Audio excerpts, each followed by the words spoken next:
Hi everyone, this is Today in History. Today is Wednesday, September the 11th, the 255th day of 2024. There are 111 days left in the year. On this day in 1697, Austrian forces won a decisive victory over an Ottoman army at the Battle of Zenta.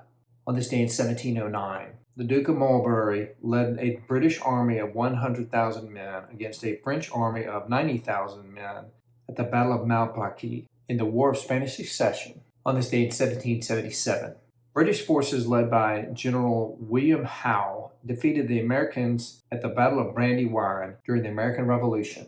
On this day in 1814, U.S. naval forces under Thomas MacDonough defeated a large British force at the Battle of Lake Champlain during the War of 1812. On this day in 1855, the 11-month siege of Sevastopol ended after British and French troops finally captured the main naval base of the Russian Black Sea Fleet during the Crimean War. On this day in 1941, construction began on the Pentagon in Arlington County, Virginia, one of the largest office buildings in the world.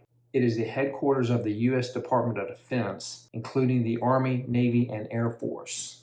On this day in 1944, Winston Churchill and Franklin D. Roosevelt met in Canada at the Second Quebec Conference. On this day in 1967, the Carol Burnett Show debuted on CBS, and the variety and sketch comedy program, which featured Carol Burnett and her comedy troupe, became a Saturday night staple. On this day in 1973, General Augusto Pinochet led a coup d'etat, overthrowing the government of President Salvador Allende of Chile.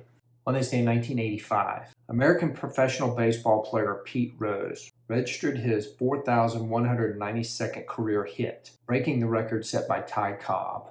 On this day in 2001, 19 militants associated with the terrorist group Al-Qaeda hijacked 4 planes in the United States, crashing 3 into buildings. The 4th crashed in Pennsylvania and killed some 3,000 people. I think it's interesting that the Pentagon was struck by a missile, allegedly, on the same day that its construction began, 60 years to the day. On this day in 2002, American gridiron football player Johnny Unitas, considered one of the NFL's all-time greatest quarterbacks, died in Maryland. On this day in 2008, a major fire erupted in the Channel Tunnel, which runs under the English Channel and connects England with France. And the Chunnel, as it is sometimes called, did not resume full service until earlier the following year.